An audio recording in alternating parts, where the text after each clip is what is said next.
Hello everyone, welcome back to the channel. तो आपका जो भी F1 का फर्स्ट है थोड़ा सा डिले हो रहा है, बट कंटिन्यू करते हैं।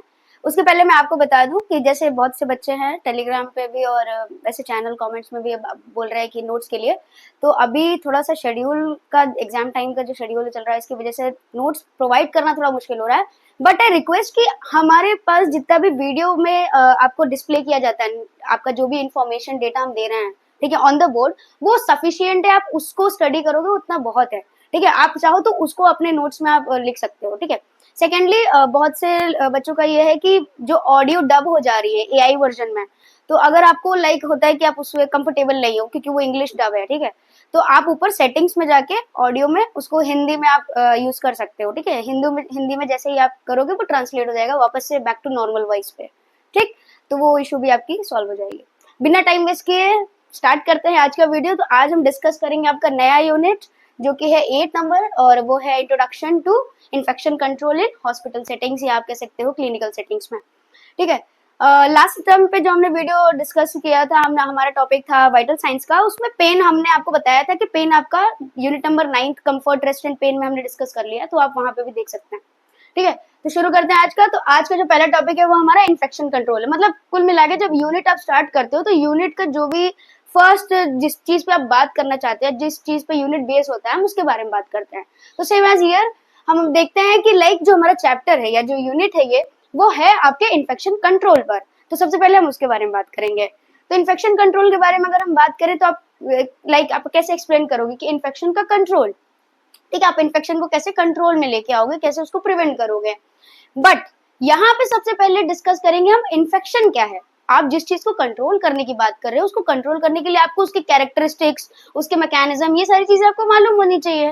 तो इन्फेक्शन क्या है पहले हम ये देखेंगे, ठीक। तो इन्फेक्शन की अगर हम बात करें तो इन्फेक्शन आपका कह सकते हो एक ऐसा प्रोसेस है, एक ऐसा मैकेनिज्म है जब कोई भी आपका फॉरेन पार्टिकल हो गया, ठीक है, आपका जर्म, आपके माइक्रो ऑर्गेनिज्म, ठीक है, आपके जो एजेंट्स होते हैं, इन्फेक्टिशियस एजेंट्स, आपके बैक्टीरिया, वायरस, फंगाई, ये सारे जितने भी हैं, ठीक है, आपके एनवायरमेंट जो आपको हार्म पहुंचाते हैं, ठीक है, अगर वो आपकी बॉडी में एंटर कर रहे हैं, मल्टीप्लाई कर रहे हैं और आपको हार्म कर रहे हैं, ठीक है, कहीं ना कहीं आपको वो डिजीज कंडीशन या इलनेस कंडीशन अराइज करने में वो रिस्पॉन्सिबल है, ठीक है। तो वो होता है कंडीशन आपका इन्फेक्शन।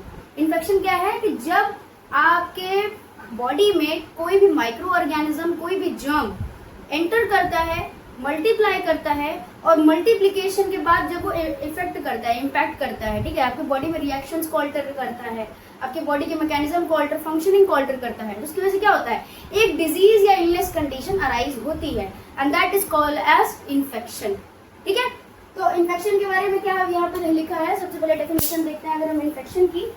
इन्फेक्शन क्या है, can be defined as entry of germs in body, जैसे हमने बात की, किसी भी काइंड ऑफ जर्म, जो आपके बैक्टीरिया, फंगाई, वायरसेस, ठीक है, ये सारे हो गए, जब वो एंट्री करते हैं बॉडी में, ठीक है, उसके बाद वो मल्टीप्लाई करते हैं, क्या करते हैं, followed by the multiplication of germs, क्या करते हैं, मल्टीप्लाई करते हैं, फिर किसी स्पेसिफिक या नॉन स्पेसिफिक रिएक्शन को बॉडी शो करती है। मतलब वो क्या करते हैं, वो जाते हैं बॉडी के फंक्शनिंग को ऑल्टर करते हैं, मतलब उनके फंक्शनिंग, बॉडी में जो फंक्शन चल रहे हैं उसको कहीं ना कहीं वो डिस्टर्ब करते हैं, ठीक है, अपनी ग्रोथ के लिए, अपनी मल्टीप्लिकेशन के लिए।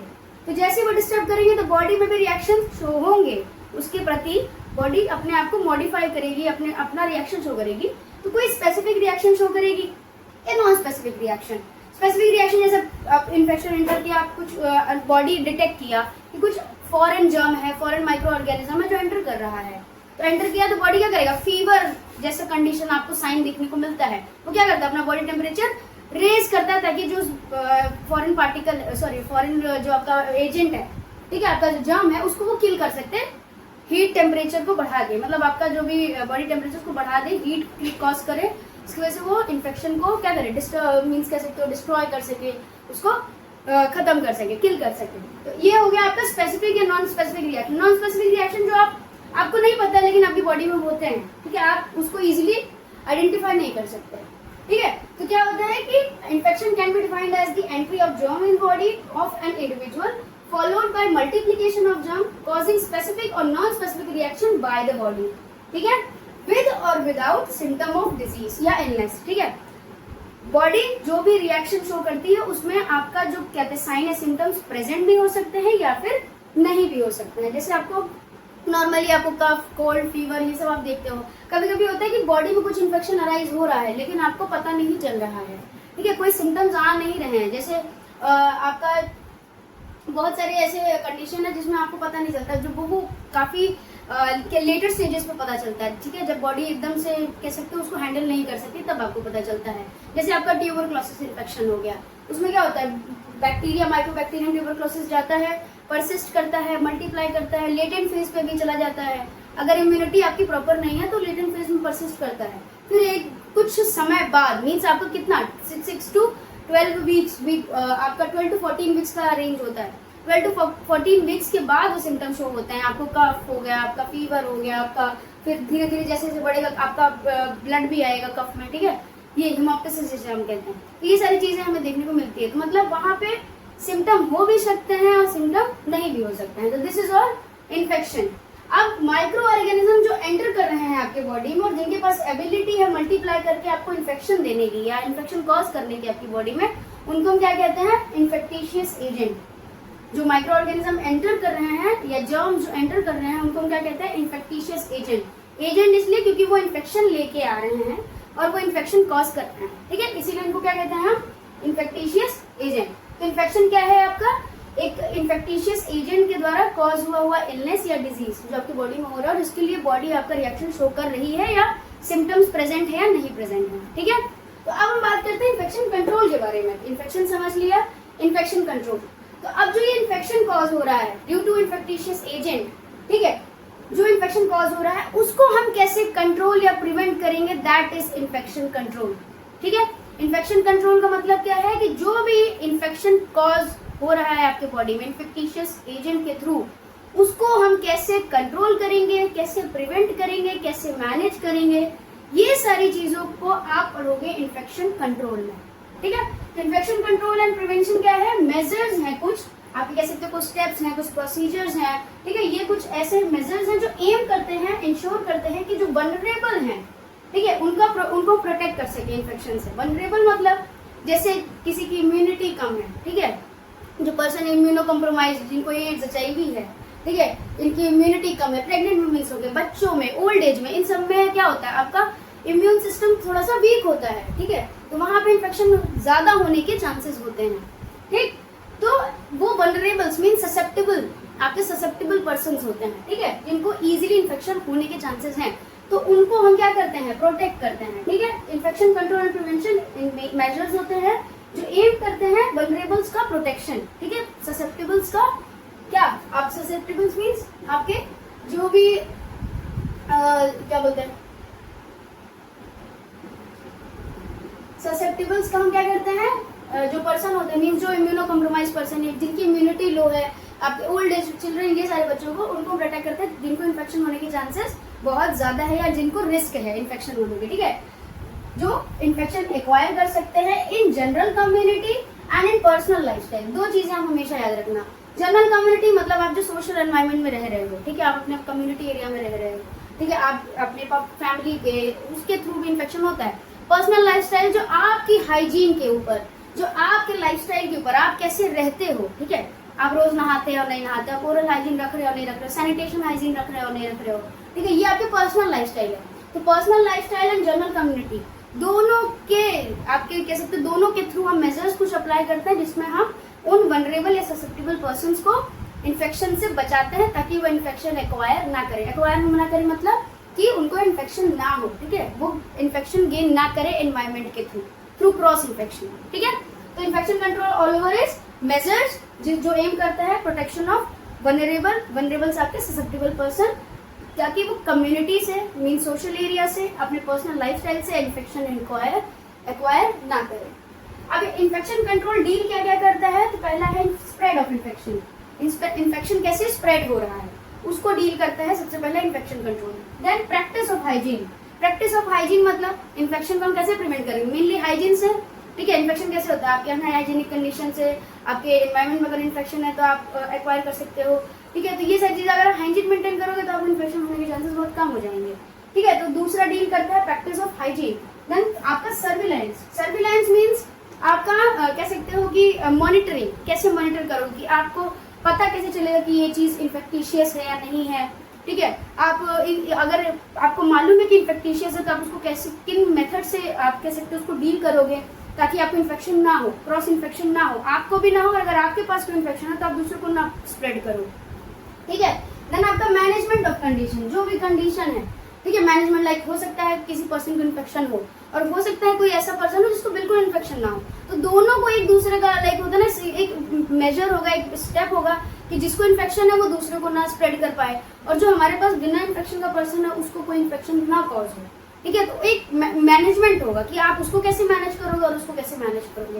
देन वहां पे फिर आता है protection and prevention measures. Protection and prevention measures में प्रोटेक्ट कैसे करेंगे, जिसको हो गया उसको कैसे प्रोटेक्ट करेंगे और जिसको नहीं हुआ उसको कैसे प्रिवेंट करेंगे कि आगे भी ना हो। सो this is all about infection control. तो इन्फेक्शन कंट्रोल मेनली इस चैप्टर में आपका है क्लिनिकल सेटिंग्स में, मतलब हॉस्पिटल सेटिंग्स में हम कैसे डील करेंगे पेशेंट की फैमिली, वहाँ पे जो वर्कर्स काम कर रहे हैं वर्कर्स, आपके हेल्थ केयर प्रोफेशनल्स, अगर जितने भी पर्सन इन्वॉल्व है हेल्थ केयर सेटिंग में, उनको हम इन्फेक्शन से कैसे बचाएंगे, this is all about in this, ठीक है। तो infection control in hospital setting या क्लिनिकल सेटिंग के बारे में हम बात करते हैं। अब हमने जैसे बात कर ली है इन्फेक्शन के बारे में, इन्फेक्टिशियस एजेंट के बारे में, मतलब जिनके थ्रू इन्फेक्शन कॉज हो रहा है, ठीक है। तो उसमें हमारा जो भी रोल था इन्फेक्शन कंट्रोल में कि इन्फेक्शन कंट्रोल हम कैसे करेंगे, उसमें क्या क्या चीज़ें हैं, लाइक आपका सर्विलांस हो गया, मैनेजमेंट हो गया, प्रिवेंशन प्रोटेक्शन हो गया, ठीक है, spread of infection, hygiene practice, ये सारी चीज़ें इन्फेक्शन कंट्रोल में आ गई। लेकिन एक्चुअल में बात करते हैं इन्फेक्शन के नेचर के बारे में, मतलब जब तक आप कह सकते हो कि जो प्रिवेंशन है प्रोटेक्शन मेथड अप्लाई करोगे, ठीक है, इन्फेक्शन को कंट्रोल करने के लिए, तो उसके पहले आपको मालूम होना चाहिए कि नेचर क्या है इन्फेक्शन का नेचर किस हिसाब से है, तो आप उसके अकॉर्डिंग काम करोगे ना। लाइक अगर वो एयरबॉर्न है तो आप एयर मैकेनिज्म, मतलब air measures, air steps, hygiene practices रखोगे कि आपको एयरबॉर्न इन्फेक्शन ना हो।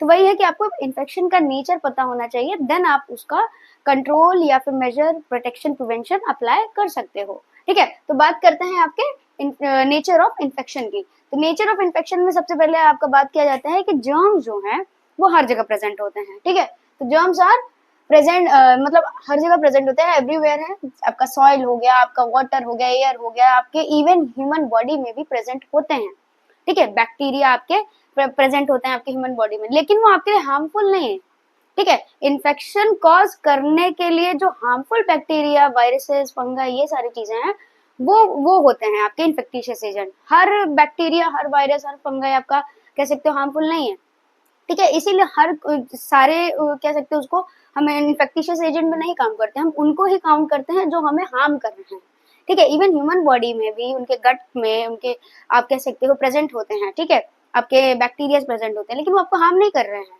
ठीक है। तो वही है कि जर्म्स तो सब जगह प्रेजेंट है, लेकिन जो हार्मफुल जर्म्स जो आपको इम्पैक्ट कर रहे हैं, जो इन्फेक्शन कॉज कर रहे हैं, उनको ही हम एज अ इन्फेक्टिशियस एजेंट या पैथोजन की क्या कहते हैं, कॉल करते हैं, उनको पैथोजन एज अ समझते हैं उनको, ठीक है। देन आपका आ गया harmful germs are reason for disease and illness. यही चीज हमने बात करी कि जर्म्स सब जगह प्रेजेंट है, लेकिन जो हार्मफुल जर्म्स है, पैथोजेंस हैं, वो होते हैं आपके डिजीज या इलनेस के reason. Then next is infection are caused by bacterias, viruses, prions, viroids and in larger form में आपका हो गया पैरासाइट एंड फंगाई, ठीक है। इन्फेक्शन किन किन से कॉज हो रहा है, इसमें बताया गया है कि आपके बैक्टीरिया से, ठीक है, आपके वायरसेस से, प्रायन से, वायरॉइड से, और लार्जर अगर स्केल पे बात करें तो पैरासाइट जो आपको एज अ होस्ट वो ट्रीट करते हैं, ठीक है। एंड देन फंगाई आपका, ठीक है। तो ये ऐसे मीन्स आपके नेचर में प्रेजेंट हैं ऐसे पैथोजेंस जो आपको हार्म कर रहे हैं, that are known as infectious agents, या हम इनको पैथोजेंस एज अ कहते हैं, ठीक है। इसमें एक मेजर टर्म आप सुना होगा, जब इन्फेक्शन आप पढ़ोगे तो इसमें एक टर्म सुनोगे, कोलोनाइजेशन, ठीक है। कोलोनाइजेशन आपका 2 मार्क्स का क्वेश्चन है, वैसे ज्यादा आता नहीं, रेयरली आता है, लेकिन आपको पता होना चाहिए कि क्या होता है, ठीक है। तो इसमें क्या कोलोनाइजेशन क्या होता है, presence and growth of micro organism within the host. Colonisation क्या है कि किसी भी माइक्रो ऑर्गेनिज्म का ग्रोथ और प्रेजेंस होना, मतलब बॉडी में, ठीक है। होस्ट आपका कोई भी हो सकता है, ह्यूमन हो सकता है, एनिमल हो सकता है, कोई भी है, ठीक है। तो अगर वहां पे प्रेजेंस है लेकिन वहां कोई टिश्यू डैमेज नहीं हो रहा है, ठीक है, वहां पे कोई इन्फेक्शन क्रिएट नहीं हो रहा है, वहां पे कोई टिश्यू डैमेज नहीं हो रहा है, दैट इज कोलोनाइजेशन। ये आपका 2 मार्क्स में आता है, आपको पता होना चाहिए कोलोनाइजेशन क्या है इन इन्फेक्शन, ठीक है। तो इन्फेक्शन में कोलोनाइजेशन का मतलब है कि माइक्रो ऑर्गेनिज्म होस्ट के अंदर प्रेजेंट है, उसकी ग्रोथ भी हो रही है, लेकिन वहाँ पे कोई टिश्यू डैमेज या इन्फेक्शन हमें देखने को मिल नहीं रहा है, मतलब वो कुछ डैमेज नहीं कर रहा है बट वो प्रेजेंट है होस्ट, ठीक है। This is known as colonisation. Next is disease infection is only caused when pathogen grow multiply and alter the function of body. अब इन्फेक्शन को सीधे सीधे ये बोला गया है कि लाइक वो तभी कॉज होता है या तभी इन्फेक्टिशियस डिजीज होती है जब आपके पैथोजेंस आपके बॉडी में ग्रो करते हैं, मीन्स पहले तो आते हैं, एंट्री करते हैं, ग्रो करते हैं, मल्टीप्लाई करते हैं और फिर क्या करते हैं आपके बॉडी फंक्शंस को ऑल्टर करते हैं, तब वो होता है आपका इन्फेक्शन या फिर डिजीज। उनका रहना, ठीक है, उनका ग्रोथ होना without any damage, that is colonisation, that is not infection, ठीक है। और आपके जो नॉर्मली बॉडी में प्रेजेंट है वो तो आपके लिए हार्मफुल है ही नहीं, तो आप उनको ट्रीट ही नहीं करते एज इन्फेक्टिशियस एज। तो ये चीजें हमने अभी नेचर ऑफ इन्फेक्शन में देखी, 3 चीजें, एक है जो आपको प्रॉब्लम में नहीं डालना है और एक है जो आपको प्रॉब्लम क्रिएट करना है। तो जो प्रॉब्लम क्रिएट कर रहे हैं, जो हार्म कर रहे हैं, दैट इज इन्फेक्टिशियस डिजीज हो सकता है, इलनेस हो सकता है थ्रू एजेंट्स या पैथोजेंस, ठीक है। जो है लेकिन हार्म नहीं कर रहे हैं वो कोलोनाइजेशन है, ठीक है। Then next is direct transfer of infection from person to person is known as communicable या फिर कॉन्टेजियस डिजीज इन्फेक्शन, ठीक है। इसमें क्या होता है कि जो डायरेक्टली ट्रांसफर हो रहा है पर्सन से पर्सन, ठीक है, लाइक किसी बच्चे को कोई किसी हिसाब का कह सकते हो वायरल डिजीज इन्फेक्शन है, ठीक है, वहाँ पे through air born contact droplets आपका, ठीक है, वो ट्रांसफर हो रहा है पर्सन टू पर्सन, मतलब किसी दूसरे बच्चे, एक क्लास में किसी बच्चे को सर्दी जुकाम हो जाए, फिर अगले दिन 2-4 बच्चों को और हो जाती है, वो ट्रांसफर हो रही है, दैट इज कम्युनिकेबल, ठीक है। मतलब आपका जो भी इन्फेक्शन एक पर्सन अगर पर्सन इन्फेक्टेड है उससे दूसरे पर्सन को ट्रांसफर होना इज कम्युनिकेबल या फिर कॉन्टेजियस इन्फेक्शन या फिर डिजीज कहलाता है। अगर वो डिजीज कंडीशन है, कम्युनिकेट कर रही है, मीन्स ट्रांसफर हो रही है, तो वो डिजीज होगी, और अगर इनसे इन्फेक्शन है दैट इज कम्युनिकेबल इन्फेक्शन या फिर कॉन्टेजियस इन्फेक्शन, ठीक है। कॉन्टेजियस आपको हो सकता है कि डेडली इन्फेक्शन हो, ठीक है। Then next is infection is a cyclic process occurs through transmission of infectious agent. Infection को कैसे डिस्क्राइब किया गया है कि एक साइक्लिक प्रोसेस है। साइक्लिक प्रोसेस मतलब जो चलता रहता है, मतलब एक के बाद ऐसे, मीन्स उसमें कुछ एंड आपको दिखता ही नहीं है, कोई एंड नहीं है, ठीक है। वो प्रोसेस एक ऐसा है जो चल रहा है, आपको ब्रेक लाना पड़ेगा, ठीक है। तो infection is a cyclic process occurs through transmission of infectious agent. इसमें सबसे पहला क्या है कि ट्रांसमिशन होता है इन्फेक्शियस एजेंट का, जो भी इन्फेक्शियस एजेंट है वो ट्रांसमिट कर रहा है फ्रॉम रिजर्वायर। रिजर्वायर मतलब जहाँ पे वो रहते हैं, जैसे आपको मलेरिया हम बात करते हैं तो वो वाटर बॉर्न डिजीज है, ठीक है। आपके पानी में वो क्या करते हैं, वो प्रॉपरली ग्रो करते हैं, ठीक है, मलेरिया लार्वा, ठीक है, वहाँ पे वो ग्रो कर रहे हैं, वो रिजर्वायर है, वो जिस पानी में रह रहा है वो रिजर्वायर है, ठीक है। वहाँ से वो इन्फेक्टिशियस एजेंट ट्रांसफर करेंगे कहाँ पे, ससेप्टेबल होस्ट के अंदर, जैसे हमने बात करी वल्नरेबल पर्सन्स, ठीक है, जो ससेप्टेबल होस्ट के अंदर वो ट्रांसफर करेंगे और फिर वो क्या करेंगे, इन्फेक्शन कॉज करेंगे, या जैसे नॉर्मली मलेरिया कॉज, ठीक है। तो इन्फेक्शियस क्या है, साइक्लिक प्रोसेस, मतलब वो रिजर्वायर में है, पर्सन में गए, फिर वहाँ से काटा, फिर ऐसे करके फिर वो वही मच्छर वापस आया रिजर्वायर में, उसमें फिर अपने लार्वा से रखे अगेन, ऐसी की कोई कंटिन्यूअस प्रोसेस, ठीक है। विच कैन बी थ्रू, अभी कैसे हो सकता है, मतलब ये ससेप्टेबल होस्ट में कैसे ट्रांसफर हो रहा है, डायरेक्ट कॉन्टैक्ट हो सकता है, इनडायरेक्ट कॉन्टैक्ट हो सकता है, एयरबॉर्न या ड्रॉपलेट कॉन्टैक्ट हो सकता है, और भी मेथड्स हैं, इसमें अभी इतने मेंशन है, ठीक है। तो डायरेक्ट इनडायरेक्ट में ही आपका सब जो भी जितने भी और मेथड्स हैं वो इसी में आ जाते हैं, वो सब इनकी सब मेथड्स हैं, ठीक है। मेजरली आपका डायरेक्ट होता है, इनडायरेक्ट होता है, एयरबॉर्न या फिर ड्रॉपलेट बॉर्न होता है, ठीक है। सो this is all about nature of infection. Next बात करते हैं हम स्टेजेस ऑफ इन्फेक्शन, मतलब इन्फेक्शन के क्या क्या स्टेजेस होते हैं। ओके, अब हम बात करते हैं स्टेजेस, मतलब कौन कौन से स्टेजेस से इन्फेक्शन होता है, या फिर आप कह सकते हो जो पैथोजन है हमारे वो किन किन स्टेजेस के थ्रू आपको इन्फेक्शन मींस कॉज करते हैं, ठीक है। तो स्टेजेस ऑफ इन्फेक्शन में क्या है, steps through which pathogens cause infection, मतलब कौन कौन से वो स्टेप्स हैं जिसके थ्रू पैथोजेंस आपको इन्फेक्शन कॉज करते हैं। तो पहला है आपका एनकाउंटर, मतलब वो क्या करते हैं, एनकाउंटर करते हैं, मींस आपके साथ कांटेक्ट में आते हैं, क्या आप कह सकते हो आपके कांटेक्ट में आते हैं, आप एनवायरमेंट के थ्रू हो सकता है, डायरेक्ट कांटेक्ट के थ्रू हो सकता है, ठीक है। देन आपका क्या है, कोलोनाइजेशन, मतलब वो जैसे हमने बात करी वो आपके बॉडी पर, आपके सिस्टम पर क्या करते हैं, वो ग्रोथ करते हैं, ठीक है, मल्टीप्लाई करते हैं, लेकिन आपको डैमेज नहीं करते हैं, ठीक है। Then penetration, penetration means like जैसे हमने बात करी कोलोनाइजेशन की, तो आपके स्किन पे आए, वो एनकाउंटर किया, कोलोनाइज किया, एंड देन पेनिट्रेट करेंगे आप, ठीक है, स्किन के थ्रू पेनिट्रेट करेंगे, देन आपको क्या करेंगे, स्प्रेड करेंगे, जो भी इन्फेक्शन होगा वो स्प्रेड करेंगे, मतलब मीन्स वो खुद को लाइक बॉडी सिस्टम्स के थ्रू स्प्रेड करेंगे, हो सकता है वो ब्लड में स्प्रेड हो आपके, ठीक है, आपके अदर मीन्स नर्वस सिस्टम के थ्रू स्प्रेड हो, कुछ भी हो सकता है, ठीक है, वो स्प्रेड करेंगे, देन वो आपको क्या करेंगे, डैमेज पहुंचाएंगे, मतलब आपके बॉडी फंक्शंस को ऑल्टर करेंगे, आपके सिस्टम्स को डैमेज करेंगे, ठीक है, मीन्स उसके फंक्शनिंग को डैमेज करेंगे, and then resolution, resolution means जो भी इन्फेक्शन वो कॉज करना चाहते थे वो आपको देखने को मिलता है, ठीक है, तो इनके बारे में हम डिटेल में डिस्कस करेंगे, तो हमने अभी बस ब्रीफ किया है। तो स्टेप्स ऑफ इन्फेक्शन ये आपके हैं जो पैथोजन कॉज करते हैं इन्फेक्शन, जो वो स्टेप्स हैं कैसे कॉज करते हैं। तो इसमें हमारे पास जो पहला है वो है एनकाउंटर, उसके बारे में डिस्कस करते हैं। तो एनकाउंटर क्या है, contact of pathogen through various routes, जैसे हमने बोला वो आपको कॉन्टैक्ट करेंगे, आप कह सकते हैं आप उनके कॉन्टैक्ट में आओगे, तो वो किस थ्रू आते हैं, आपको वेरियस रूट्स के थ्रू आपको कॉन्टैक्ट करते हैं, जो कि आपका इनहेलेशन हो गया, रेस्पिरेशन के थ्रू, इंगेशन हो गया, फूड आपका हो गया, आप मीन खाते हो जो इंगेस्ट करते हो, फूड, वाटर, डायरेक्ट कांटेक्ट हो गया, डायरेक्टली आप कांटेक्ट कर रहे हो, ठीक है, इन्फेक्टेड पर्सन से, हाँ, जैसे आपका हैंड्स हो गया, आपका कफिंग स्नीजिंग, ये सारी चीजें हो गई, आप उसके कांटेक्ट में आ रहे हो। ट्रांसप्रेसेंटल, ये बहुत इंपॉर्टेंट है, आपको पता होना चाहिए, ये कई बार आपके एमसीक्यूज में इवन 2 नंबर के क्वेश्चंस में पूछा गया है कि वर्टिकल ट्रांसमिशन के बारे में बताइए या ट्रांसप्रेसेंटल के बारे में बताइए। इसका जो दूसरा नाम है जिसको आप मेजरली सुनोगे वो होगा वर्टिकल ट्रांसमिशन। तो वर्टिकल ट्रांसमिशन या ट्रांसप्रेसेंटल दोनों एक ही थिंग है, ठीक है, उसको मींस क्या है कि आप डिस्क्राइब कैसे करोगे, मदर के थ्रू बॉडी, बेबी के बॉडी में जो इन्फेक्शन ट्रांसफर हो रहा है थ्रू प्लेसेंटा, प्लेसेंटा से मदर का जो इन्फेक्शन है वो अगर बेबी में ट्रांसफर हो रहा है, दैट इज वर्टिकल ट्रांसमिशन, ठीक है, प्लेसेंटा के थ्रू मदर से बेबी में जो कह सकते हो आपका कह सकते हो इन्फेक्शन ट्रांसफर हो रहा है, दैट इज आपका वर्टिकल ट्रांसमिशन, या आप कह सकते हो ट्रांसप्रेसेंटल इन्फेक्शन, ठीक है, ये आपको मालूम होना चाहिए, ट्रांसप्रेसेंटल या फिर वर्टिकल इन्फेक्शन दोनों एक ही चीज है, वर्टिकल ट्रांसमिशन सॉरी, दोनों एक ही चीज है, प्लेसेंटा के थ्रू मदर से इन्फेक्शन बेबी में अगर ट्रांसफर हो रहा है दैट इज आपका वर्टिकल ट्रांसमिशन, ठीक है, तो ये सारे आप कह सकते हो रूट है, ठीक है, तो जिसकी वजह से आपका क्या कहता है, पैथोजन कांटेक्ट करते हैं आपको, ठीक है, आपके बॉडी से कांटेक्ट में आते हैं। तो अब इन रूट्स के बारे में डिस्कस करते हैं, जैसे हमने बताया ना कि हम बाद में डिस्कस करेंगे, देखिए है उसमें हमने पढ़ा था आपका डायरेक्ट पढ़ा था, आपका ड्रॉपलेट एयरबॉर्न और इनडायरेक्ट पढ़ा था, इसमें और दो है आपके oral and vector borne.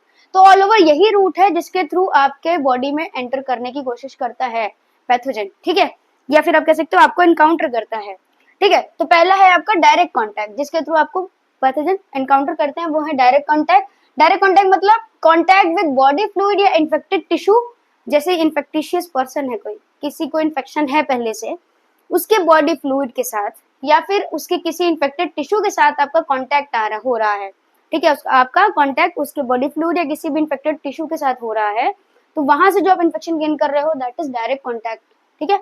Direct contact से आप इन्फेक्शन गेन, जैसे अब किसी का आपका ब्लड हो गया, किसी के ब्लड से आपको लाइक ट्रांसफ्यूज कर दिया गया, ब्लड ट्रांसफ्यूजन आप देखते हो, ठीक है, इन्फेक्टेड ब्लड हो गया, आप किसी के सलाइवा, म्यूकस, इन सबके कांटेक्ट में आ रहे हो, ठीक है, तो दिस इज म्यूकस हो गया, आपका वुंड हो गया, इवन वुंड आपके जो ओपन वुंड्स होते हैं, इंजरीज हैं, वुंड है, ठीक है, उसके उसमें अगर इन्फेक्शन है और आप उसको डायरेक्टली आप उसको डायरेक्ट कांटेक्ट में आ रहे हो, टच कर रहे हो, ठीक है, फिर आपने हाथ नहीं धुला, फिर आप उसी हैंड को यूज कर रहे हो, तो वो आपको क्या है, इन्फेक्शन ही दे रहा है, ठीक है।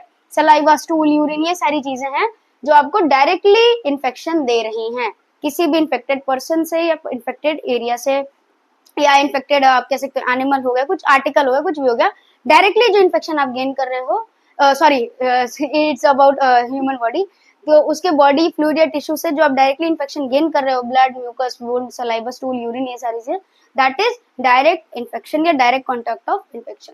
देन आपका नेक्स्ट है ओरल रूट से जो आप इन्फेक्शन कह सकते हो एनकाउंटर कर रहे हो, जैसे आपका हो गया फूड या वाटर, आप जो भी लाइक कंटामिनेटेड फूड हो गया, इन्फेक्टेड फूड खा रहे हो, बाहर का लोग बहुत खाते हैं, तो आपको पता नहीं वो कितना हाइजीनिक है कितना नहीं है, ठीक है, वो अगर हो सकता है इन्फेक्टेड हो, जो पर्सन आपको सर्व कर रहा हो सकता है वो इन्फेक्टेड हो, उसको कोई इन्फेक्शन हुआ हो और वो सर्व भी कर रहा है आपको, आप खा रहे हो, ठीक है, फूड या वाटर, तो उसके थ्रू जो आप इन्फेक्शन गेन करोगे वो दैट इज ओरल कॉन्टैक्ट से, आप कह सकते हो ओरल रूट से।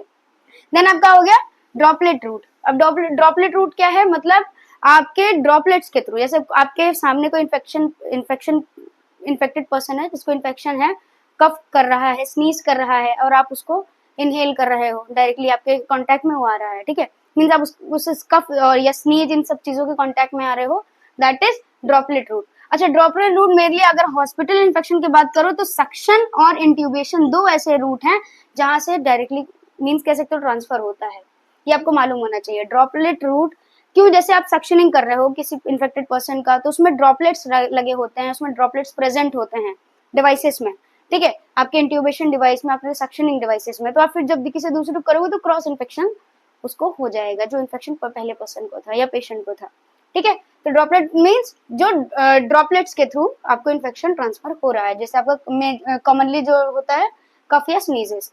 देन एयरबॉर्न, अब एयरबॉर्न और ड्रॉपलेट में डिफरेंस ये है कि एयरबॉर्न मतलब एयरबॉर्न में जो आपके कह सकते हो पार्टिकल्स होते हैं, आपके एयर पार्टिकल्स होते हैं, उसमें इन्फेक्शन प्रेजेंट होता है, वो आप इनहेल कर रहे हो।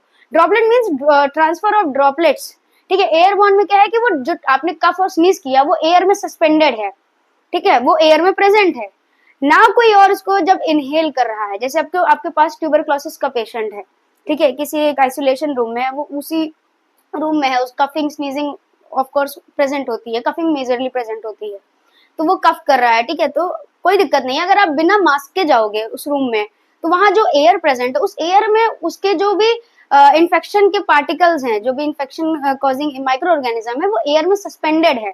तो आप जाओगे, जब आप वहां ब्रीथ करोगे, तो वो जो पार्टिकल्स आपके बॉडी में एंटर करेंगे, दैट इज एयरबॉर्न, ठीक है। जो आप एयर से ले रहे हो दैट इज एयरबॉर्न, मतलब जो डस्ट पार्टिकल हो गए, आपके इन्फेक्टिशियस पार्टिकल हो गए, पैथोजेंस हो गए, जो एयर में सस्पेंडेड है, ठीक है, एयर मॉलिक्यूल्स में, और आप वो जब ब्रीथ कर रहे हो, ठीक है, दैट इज एयरबॉर्न रूट, ठीक। Small particles entering through aerosols, ठीक, एरोसोल्स मींस जो एयर पार्टिकल्स में प्रेजेंट है, जो कि डस्ट हो सकता है, जो डस्ट हो सकता है, एयरसोल्स हो सकता है, इन्फेक्टिशियस पैथोजन प्रेजेंट है, वो आप इनहेल कर रहे हो। देन आपका हो गया डायरेक्ट इनडायरेक्ट रूट। अब इनडायरेक्ट में क्या है, जो आप इनडायरेक्टली किसी ऑब्जेक्ट में आ रहे हो, टच में आ रहे हो, ठीक है, उससे कांटेक्ट में आ रहे हो, वो हो गया। जैसे आप किसी इन्फेक्टिशियस पर्सन का मास्क आप टच कर रहे हो, ठीक है, कोई भी किसी को इन्फेक्शन है पर्सन को, आपने उसका मास्क टच किया, यूज किया, फिर आप हाथ धुलना भूल गए, ठीक है, किसी इन्फेक्टेड आप कह सकते हो जैसे जहाँ पेशेंट रह रहा है, वहां पे बहुत सारी चीजें होती हैं, फर्नीचर होते हैं, बेड शीट्स होती हैं, बेड वगैरह, जो भी चीजें, वो आर्टिकल जो यूज कर रहा है, आप उसको यूज कर रहे हो बिना हाइजीन के, बिना आप कह सकते हो हाइजीन प्रैक्टिसेस के, हैंड वॉशिंग हो गई, ये सारी चीजें, तो आप जब तो उसको कांटेक्ट में जब आप लोगे, ठीक है, और उसके थ्रू आपके बॉडी में जो इन्फेक्शन आएगा, दैट इज इनडायरेक्ट रूट, ठीक है, इनडायरेक्टली आप उसको गेन कर रहे हो इन्फेक्शन को, ठीक है, मतलब इन्फेक्टेड चीजों से जो आप इन्फेक्शन गेन कर रहे हो, that is indirect. Then next is vector borne. Vector borne मतलब किसी इंसेक्ट, किसी एनिमल्स के थ्रू आपको बॉडी में इन्फेक्शन ट्रांसफर हो रहा है, मतलब मच्छर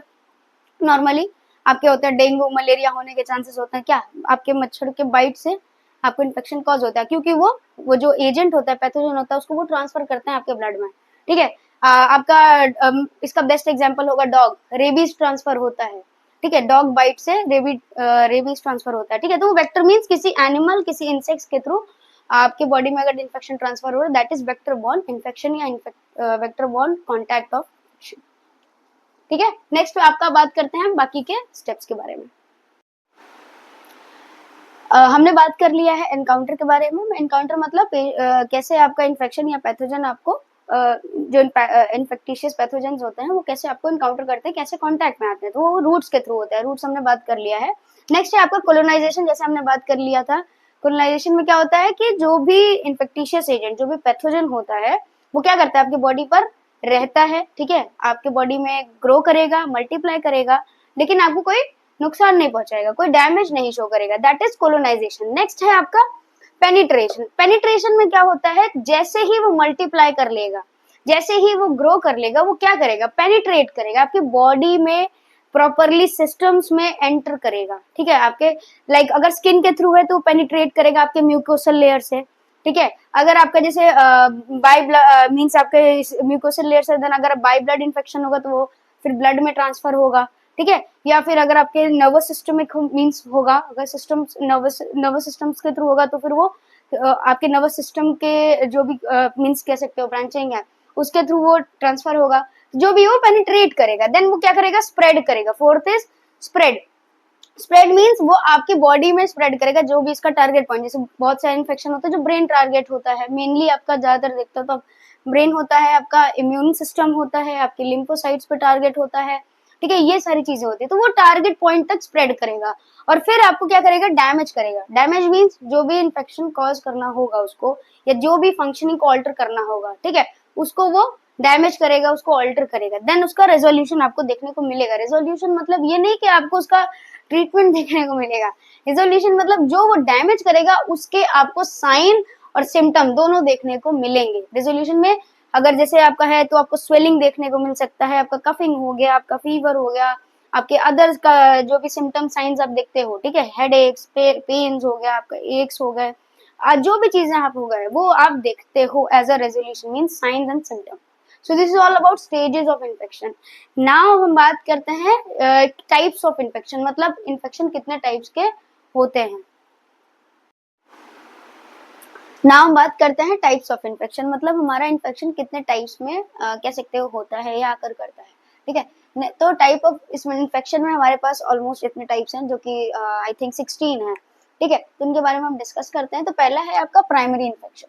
प्राइमरी इन्फेक्शन क्या है, आपका इनिशियल इन्फेक्शन, मतलब कोई भी इन्फेक्शन है जो आपको पहली बार हुआ है या अभी अभी स्टार्ट हुआ है, मतलब कह सकते हो जो आपका फर्स्ट कॉन्टेक्ट होता है, first contact of infection, that is primary infection, ठीक है। जैसे आपका नॉर्मली आप कांटेक्ट कर रहे हो पहली बार, आपका like not tuberculosis, severe infection, normally cough and viral infection है। जैसे कोविड से सबका जो पहला जैसे आप कोविड जब आया था तो पहला कांटेक्ट हुआ था, तो दैट इज प्राइमरी इन्फेक्शन, आप पहली बार कांटेक्ट में आए थे, ठीक है। फिर वो धीरे धीरे आपको अगर लाइक प्रॉब्लम क्रिएट कर रहा है, आपको इन्फेक्शन ज्यादा डैमेज कर रहा है, हार्म कर रहा है, उसके बाद जैसे आपको कोविड हुआ है या आप कह सकते हो आपको वायरल हुआ है, चलिए नॉर्मली एग्जांपल से बात करते हैं, आपने पहली बार कांटेक्ट किया वायरल इन्फेक्शन को, वायरल इन्फेक्शन आपको पहली बार हुआ है, that is primary infection, initial infection हुआ। अब वायरल आपको हुआ है, थोड़ी सी इम्यूनिटी आपकी लो हुई है, क्यों, क्योंकि वायरल को आप अभी फाइट कर रहे हो, आपके जो भी इम्यून सिस्टम है आपको वायरल से डील कर रहे हैं, ठीक है। जैसे वहां पे अगर आपको कोई दूसरा इन्फेक्शन हो रहा है उसी वक्त, ठीक है, आपको मान लीजिए आपको वायरल है और आप फिर कोविड के कांटेक्ट में आ गए, ठीक है, तो आपको एक पहले से एक इन्फेक्शन है, आपका प्राइमरी इनिशियल इन्फेक्शन है पहले से, एंड देन आप दूसरे इन्फेक्शन को कांटेक्ट में आ रहे हो। दूसरे इन्फेक्शन के कांटेक्ट में आने का मतलब है सेकेंडरी इन्फेक्शन, ठीक है, मतलब वहां पे एक इन्फेक्शन पहले से प्रेजेंट है एंड देन आपका दूसरा कांटेक्ट आ रहा है, ठीक है। या आप कह सकते हो आपको वायरल हुआ, आपको वायरल इन्फेक्शन हुआ, आप थोड़ा थोड़ा ठीक हो गए, आपको अगले 2-3 दिन में जैसे ही आप ठीक हो फिर अचानक से वायरल हो गया, वो क्यों, क्योंकि आप दोबारा उसके कांटेक्ट में आ गए, दैट इज सेकेंडरी इन्फेक्शन। मतलब आप एक बार कांटेक्ट में आए, हील कर गए, या तब फिर दोबारा उसके कांटेक्ट में आ गए, या फिर आपको कोई एक इन्फेक्शन हुआ था और आप उसी वक्त किसी और दूसरे किसी अदर इन्फेक्शन के कांटेक्ट में आ गए, that is your secondary infection. मतलब रेजिस्टेंस क्रिएट हो जाता है इनिशियल इन्फेक्शन की वजह से, मतलब आपका जो इनिशियल इन्फेक्शन था उसकी वजह से आपका क्या हो गया, आपका जो भी इम्यून सिस्टम था वो आप लाइक होता है ना कि लो हो जाता है, ठीक है, कहीं ना कहीं थोड़ा सा लो होता है, क्योंकि वो आपका क्या होता है, डिफेंस मैकेनिज्म शुरू हो जाती है ना, तो डब्ल्यूबीसी आपके एंगेज होते हैं उसको फाइट करने में, फिर वो कोई दूसरा इन्फेक्शन आ गया या वही इन्फेक्शन वापस से आ गया, तो वो आपको सेकेंडरी इन्फेक्शन कॉज करता है, क्योंकि आपके डब्ल्यूबीसी थोड़े से कह सकते हो लो हो जाते हैं, या मीन्स आप कह सकते हो मतलब उनकी फंक्शनिंग लो हो जाती है, लो मीन्स उनकी फंक्शनिंग लो हो जाती है, ठीक है। Primary infection, initial infection, secondary infection due to resistance of initial infection.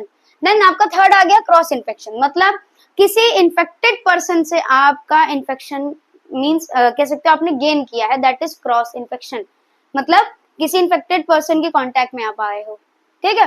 Then next is nosocomial infection. Nosocomial infection simple सा इन्फेक्शन है जो आप हॉस्पिटल सेटिंग्स में अगर एक्वायर कर रहे हो, दैट इज नोजोकोमियल इन्फेक्शन। मतलब आप हॉस्पिटल में एडमिट हो या हॉस्पिटल में आप अपने आप को चेकअप के लिए ले गए हो, वहां से आपको कोई इन्फेक्शन हो गया, ठीक है, वहां कोई इन्फेक्शन पर कोई इन्फेक्टेड पर्सन आया था, ठीक है, मान लीजिए आप डॉक्टर को दिखाने गए, वहां पे कोई ट्यूबरक्लोसिस का पेशेंट था, ठीक है, आप उसको मींस आप उसके कांटेक्ट में आए, हो सकता है आपका एयरबोर्न हो सकता है, ठीक है, डायरेक्ट कांटेक्ट हो सकता है, आपको नहीं पता वो पेशेंट को ट्यूबरक्लोसिस है, आप उसके कांटेक्ट में आए और वहां से आप जो हॉस्पिटल सेटिंग के अंदर आप जो इन्फेक्शन लेके आए हो, दैट इज नोजोकोमियल इन्फेक्शन। या फिर बेस्ट एग्जांपल कि आप हॉस्पिटल में एडमिट हुए थे, हो सकता है स्क्रीनिंग प्रोसीजर्स की वजह से, अल्ट्रासाउंड, ठीक है, आपको थोड़ा, आपको क्या बोलते हैं, कोई प्रोसीजर हो रहा है हॉस्पिटल में आपको, आपके साथ, ठीक है, प्रोसीजर वो कर रहे हैं, फिर वहां से आपको कोई एक इन्फेक्शन हो गया, आपका यूटीआई मान लीजिए आपको हो गया, ठीक है, तो आप यूटीआई कहाँ से लेके आ रहे हो, हॉस्पिटल से लेके आ रहे हो, तो जो हॉस्पिटल से इन्फेक्शन आप गेन कर रहे हो that is nosocomial infection acquired from clinical settings, ठीक है। iatrogenic इन्फेक्शन क्या होता है, जब कोई क्लिनिकल प्रोसीजर हम कर रहे हैं और तब आपको कोई इन्फेक्शन हो गया, मान लीजिए पेशेंट को हम सक्शनिंग कर रहे हैं, ठीक है, अब सक्शन जो डिवाइसेस हम यूज कर रहे हैं, सक्शन में जो डिवाइसेस लग रहे हैं, अगर वो क्लीन नहीं है, ठीक है, वो स्टेराइल नहीं है, हम यूज कर रहे हैं, ठीक है, किसी पहले पेशेंट पर यूज हुए हैं, देन फिर अगेन हम मीन्स हम कह सकते हो वही यूज कर रहे हैं, तो उससे क्या हो रहा है, उस पेशेंट में भी इन्फेक्शन कॉज हो रहा है, ठीक है। तो मतलब किसी प्रोसीजर में जब करते वक्त, किसी प्रोसीजर को परफॉर्म करते वक्त इन्फेक्शन अगर हो रहा है पर्सन में, दैट इज iatrogenic इन्फेक्शन, ठीक है। iatrogenic इन्फेक्शन मतलब इसका बेस्ट एग्जांपल है आपका वेंटिलेटर एसोसिएटेड निमोनिया, ठीक है। वेंटिलेटर्स होते हैं, यूज करते हैं पेशेंट पर, वेंटिलेटर्स बड़े डिवाइसेस होते हैं, ठीक है, एक्सपेंसिव डिवाइसेस होते हैं, तो उसमें उसका जो क्लीनिंग प्रोसीजर है वो बहुत थोड़ा सा अलग होता है। तो अगर हर हॉस्पिटल में जरूरी नहीं कि वेंटिलेटर्स को क्लीन किया जाता हो, ठीक है, बहुत सारे ऐसी चीजें हैं जहाँ पे लोग इतना मीन्स कह सकते हो ध्यान नहीं देते हैं हाइजीन को, तो वही वेंटिलेटर उठा के दूसरे पे, ठीक है, वही बीपी कफ उठा के दूसरे पे, वही आपका स्पिग्नोमैनोमीटर होता है, उसमें बीपी कफ वगैरह होते हैं, ठीक है, कफ होता है, कितना क्लीन करते हैं लोग, नहीं करते हैं, वही उठा के दूसरे को लगा दिया, वही फिर वही स्टेथोस्कोप, एक ही, कितना बार आपने देखा होगा डॉक्टर को एक स्टेथोस्कोप को क्लीन करते हुए, नहीं होता है, हर मीन्स इतना नहीं होता है, तो वही स्टेथोस्कोप आपने यूज किया किसी पर्सन पर, फिर तुरंत ही ओपीडी में नेक्स्ट दूसरे पर्सन पर, ठीक है, तो क्या हो रहा है, वो प्रोसीजर्स में आप कह सकते हो वो इंक्लूड हो रहा है, वो क्रॉस इन्फेक्शन दे रहा है। iatrogenic में क्या हो रहा है कि आपका प्रोसीजर करते वक्त कोई आ रहा है, जैसे आपने कैथेटराइजेशन किया, कैनुलेशन किया, ये सब आप जब कर रहे हो, ठीक है, तो उसमें जो इन्फेक्शन आप पर्सन को दे रहे हो प्रोसीजर के थ्रू, ठीक है, दैट इज iatrogenic इन्फेक्शन। ये मेनली आपके हेल्थ केयर प्रोफेशनल से होता है, मतलब हेल्थ केयर प्रोफेशनल इतना कह सकते हो अपने साइड से हाइजीन मेंटेन नहीं कर रहे हैं, वो स्टैंडर्ड मेंटेन नहीं कर रहे हैं, प्रिकॉशंस नहीं ले रहे हैं, इस वजह से पेशेंट को इन्फेक्शन प्रोवाइड कर रहे हैं, that is iatrogenic। Next is focal. Focal क्या है, किसी लोकलाइज साइट पर इन्फेक्शन अगर हो रहा है, कोई लोकलाइज साइट है वहां पर इन्फेक्शन हो रहा है, दैट इज फोकल। मीन्स आपके जैसे eye infection, ear infection normally एक साइट पर है, दैट इज आपका फोकल इन्फेक्शन। नेक्स्ट इज सब क्लिनिकल। सब क्लिनिकल इन्फेक्शन वो होता है जहां पे इन्फेक्शन है बट उसका सिम्टम प्रेजेंट नहीं है, ठीक है, जो भी इन्फेक्शन हुआ है उसका सिम्टम आपको दिख ही नहीं रहा है, आपको वो बहुत बाद में डायग्नोज हो रहा है, या आपने मान लीजिए नॉर्मली आप हेल्थ चेकअप के लिए गए, जैसे होता है कि आप 6 मंथ्स पर, ठीक है, एनुअल हेल्थ चेकअप आप गए, ठीक है, वहां पे आपको पता चला आपको ये इन्फेक्शन है, लेकिन आपको अभी तक कोई सिम्टम मिला ही नहीं है, अरे मैं तो एकदम ठीक हूँ, कैसे हो सकता है, रिपोर्ट गलत है, फिर आपने चेक कराया, फिर से रिपोर्ट में आया है, लेकिन आप कह रहे हो कि मैं तो हेल्दी हूँ, मतलब वहां पे कोई सिम्टम नहीं प्रेजेंट है लेकिन आपकी बॉडी में इन्फेक्शन है, दैट इज सब क्लिनिकल, ठीक है। Next is local infection. अब लोकल इन्फेक्शन क्या है, किसी स्मॉल एरिया ऑफ बॉडी पर अगर है, जैसे आपका अपेंडिसाइटिस, ठीक है, अपेंडिक्स रीजन पर सिचुएटेड है, ठीक है, आपके वर्मीफॉर्म अपेंडिक्स पर है, आपके होल बॉडी में नहीं है, एक लोकल एरिया पर है, that is local infection. Systemic means किसी सिस्टम के थ्रू, मींस आप कह सकते हो बॉडी में फैल रहा है, मेनली आपका लिम्फ एंड ब्लड होता है, ब्लड से या लिम्फ से आपके होल बॉडी में फैल रहा है, ठीक है, ब्लड इन्फेक्शन आपका मलेरियल इन्फेक्शन हो गया, ठीक है, इन लिम्फोसाइट से आपका नॉर्मली जो ट्रिगर करते लिम्फोसाइट आपका फिलेरियल, फाइलेरियासिस आपने सुना होगा, फाइलेरियल इन्फेक्शन, ठीक है, तो ये सिस्टमिक इन्फेक्शंस होंगे जो आपके ब्लड या फिर लिम्फ के थ्रू पूरी बॉडी में सर्कुलेट कर रहे हैं। Next is mixed infection. Mixed infection मतलब किसी एक साइड पर एक से दो से या उससे ज्यादा इन्फेक्शन का प्रेजेंट होना is that is mixed infection. मतलब मान लीजिए आपको किसी एरिया पे कोई इन्फेक्शन है, फिर आपने वहां पे जब डायग्नोज किया या आप कह सकते हो स्क्रीनिंग आपने मींस इन्वेस्टिगेशंस किए, आपने हो सकता है सैंपलिंग ली हो, कल्चर्स वगैरह किया हो, तो आपको पता चला कि वहां पे एक से ज्यादा इन्फेक्शन प्रेजेंट है, दैट इज मिक्स्ड इन्फेक्शन। किसी ऑर्गन पर हो सकता है, किसी टिश्यू पर हो सकता है, ठीक। नेक्स्ट इज क्रॉनिक या एक्यूट। जो भी आपका इन्फेक्शन होता है वो ड्यूरेशन बेस्ड होता है। एक्यूट में आपका लेस देन 1 वीक होता है, 1 वीक से लेस देन होता है एक्यूट, और वहीं अगर ये मोर देन 6 वीक्स है, 6 वीक्स से ज्यादा है अगर, तो दैट इज क्रॉनिक। मतलब अगर आपको कोई इन्फेक्शन 1 हफ्ते से कम का है, ठीक है, आपको 2 से 3 दिन का इन्फेक्शन है, दैट इज एक्यूट इन्फेक्शन। लेकिन वही इन्फेक्शन अगर आपका 6 वीक से ज्यादा जा रहा है या 6 वीक तक चला गया है, जैसे आपका ट्यूबरक्लोसिस, तो वो आपका क्रॉनिक इन्फेक्शन है, ठीक है। तो ये ड्यूरेशन बेस्ड पर होते हैं। Next is pyrogenic. पायरोजेनिक मतलब पस फॉर्मिंग इन्फेक्शन, जहाँ पे पस फॉर्म हो रहा है, ठीक है। अगर कहीं पे भी साइड पर इन्फेक्शन हुआ है, लाइक आपके वुंड में होता है, ठीक है, आपके किसी इंजरी साइट है वहां पे टिटनेस इन्फेक्शन हो सकते हैं, आप ये देखते हो, ठीक है। वहां पे पस फॉर्मेशन हो रहा है, आपका वुंड हो गया कोई, तो वहां आपका जो भी इन्फेक्शन हो रहा है वो हो रहा है पायरोजेनिक, ठीक है। पायरोजेनिक मतलब किसी भी साइट पर पस का फॉर्मेशन होना, आपके एब्सेसिस का फॉर्मेशन होना, ठीक है। नेक्स्ट इज फ्यूमिनेटिंग, ठीक है। फ्यूमिनेटिंग इन्फेक्शन होता है सडन एंड सीवियर, मतलब तुरंत हुआ लेकिन सीवियर है। आप ऐसा भी नहीं, इन्फेक्शन बहुत सारे ऐसे होते हैं जो आपको सडनली पता चलते हैं लेकिन वो सीवियर नहीं है, तो वो नॉर्मल है। मीन्स आप कह सकते हो कि वो नॉर्मल काइंड ऑफ इन्फेक्शन है, लेकिन वो फल्मिनेटिंग तब हो जाते हैं जब वो सडन हो और सीवियर हो, ठीक है। Then next is latent infection. Latent infection मतलब जो परसिस्ट कर रहे हैं और हिडन है, परसिस्ट कर रहे हैं और हिडन है, मतलब जैसे आपका ट्यूबरक्लोसिस है, वो लेटेंट स्टेट पे चला जाता है।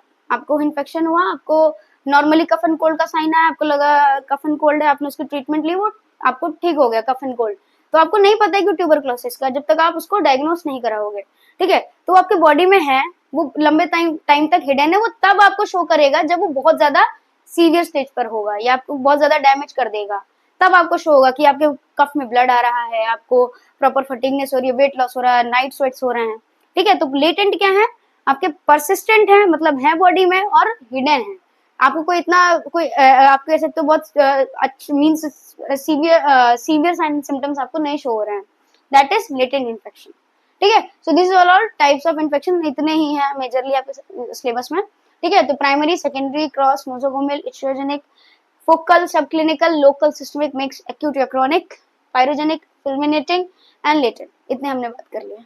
नाउ हम बात करते हैं आपका chain of infection. Chain of infection मतलब इन्फेक्शन का चेन, जैसे हमने बोला ना एक साइक्लिक प्रोसेस होता है, तो वो कैसे होता है, क्या होता है, क्या क्या चीजें एलिमेंट है, वो बात करते हैं, बहुत इंपॉर्टेंट है, अच्छे से पढ़ते हैं।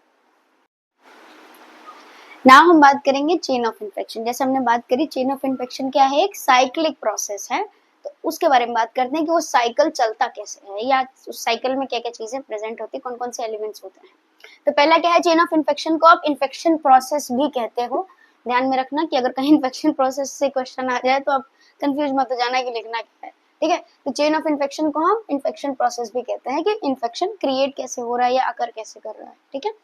नाउ हम बात करते हैं कि इसमें चीजें क्या क्या होती हैं, एलिमेंट्स क्या क्या होते हैं। तो सबसे पहला होता है आपका इन्फेक्टिशियस एजेंट, ठीक है। ये प्रोसेस ऐसे होता है, इसमें कुछ भी इधर से उधर नहीं हो सकता, ये एक ही सीरीज में चलेगा, वो सीरीज आपको अच्छे से लर्न करना होगा, ठीक है। तो इन्फेक्टिशियस एजेंट होता है, दूसरा होता है आपका रिजर्वायर, तीसरा होता है portal of exit, then mode of transmission, then आपका होता है portal of entry, then susceptible host. ये ऐसे ही चलेगा, यही सीक्वेंस है, इसमें आप कोई भी चीज अप डाउन नहीं कर सकते, ठीक है।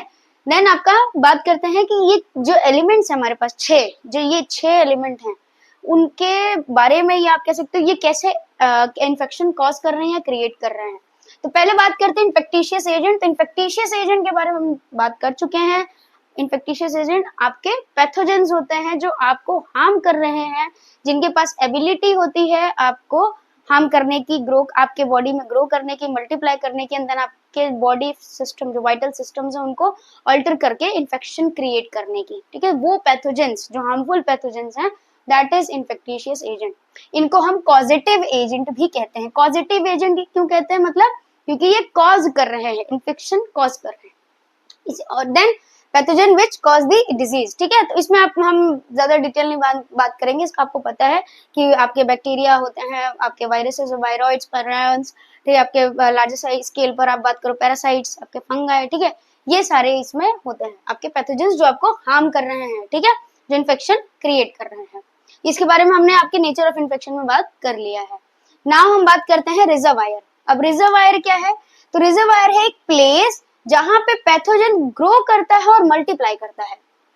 मतलब जैसे आपका घर है, आप वहां पे ग्रो कर रहे हो, ठीक है, नॉट मल्टीप्लाइंग, आप ग्रो कर रहे हो, आपका एक एनवायरमेंट है ना जहाँ पे आपको सारी चीजें फेवरेबल कंडीशन आपको मिल रही है, आपको खाने को मिल रहा है, आपको रहने को मिल रहा है, आपका जो भी नीड है, आपकी सारी नीड फुलफिल हो रही है, तो जो घर है वो आपका रिजर्वायर है।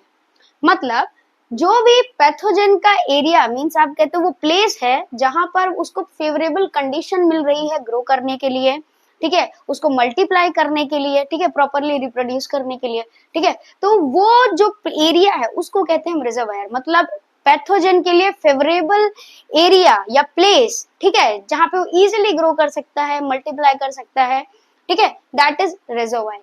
अब वो रिजर्वायर आप जैसे नॉर्मली मलेरिया में आप देखो तो आपके वो जो पॉन्ड एरिया है आपका पानी जहाँ पे पानी इकट्ठा है, ठीक है, वो इजिली वहां पे अपना रिप्रोडक्शन करते हैं। अब उनका लार्वा आप देखते हो वो पानी में क्रिएट होता है, वो ग्रो करते हैं, देन वहां से वो मॉस्किटो बन के वो होते हैं, ठीक है, तो वो हो गया, ठीक है। तो रिजर्वायर क्या है? प्लेस जहां पे पैथोजेंस ग्रो करते हैं और मल्टीप्लाई करते हैं, ठीक है।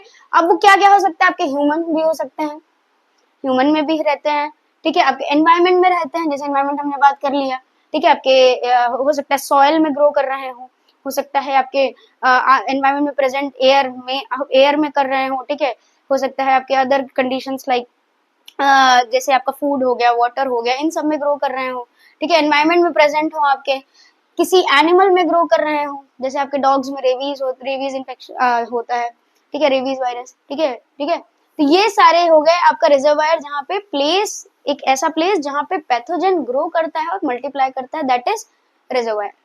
अब नाउ बात करते हैं पोर्टल ऑफ एग्जिट की। पोर्टल ऑफ एग्जिट क्या है? पोर्टल ऑफ एग्जिट क्या है? जो रूट होता है जिसके थ्रू वो रिजर्वायर को छोड़ते हैं।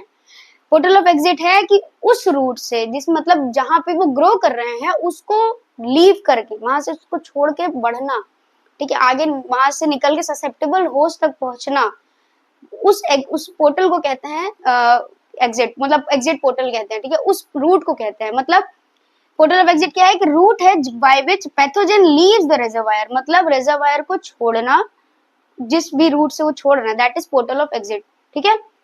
सिक्रीशंस हो सकता है, जैसे अगर ह्यूमन में है, ठीक है, फॉर एन एग्जांपल, अगर जो भी आपका पैथोजन है उसका रिजर्वायर ह्यूमन है, वो ह्यूमन में डेवलप कर रहा है, ग्रो कर रहा है, लेकिन अब वो ह्यूमन से निकलेगा तभी तो वो इन्फेक्शन कॉज करेगा किसी अदर ह्यूमन को या एनिमल को, व्हाटएवर, ठीक है, तो वो ह्यूमन को लीव कैसे कर रहा है, कैसे छोड़ रहा है?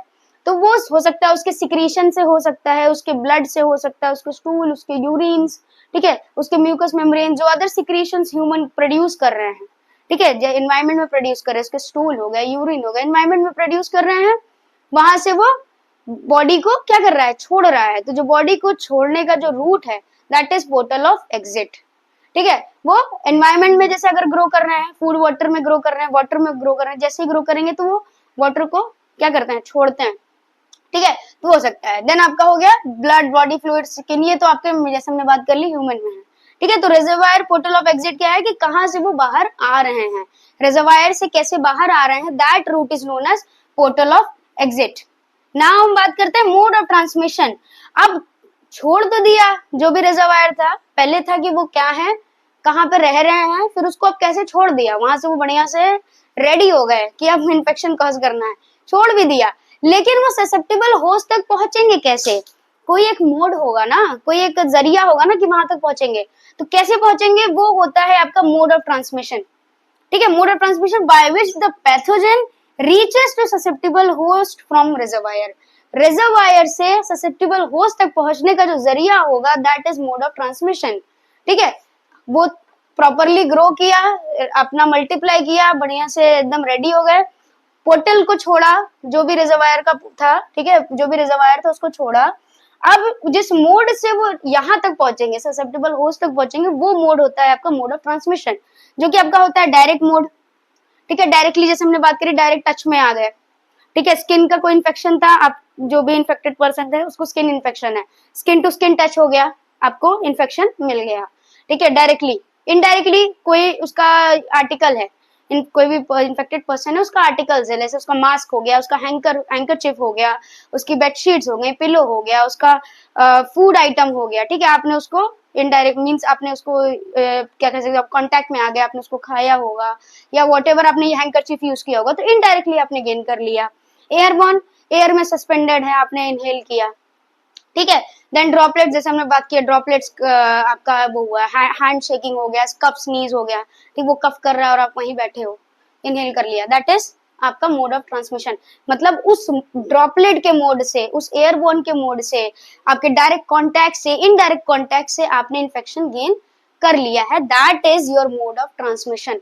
इस मोड से आपने इन्फेक्शन गेन कर लिया है, that is mode of transmission. मतलब पोर्टल ऑफ एग्जिट से निकलते ही जिस मोड से बॉडी में एंटर कर रहा है, that is a mode of transmission. ये हो गया आपका। अब ट्रांसमिट हो गया आप में, अब आपके बॉडी में वो कैसे एंट्री करेगा? आप तक पहुंच तो गया, लेकिन एंट्री कैसे कर रहा है?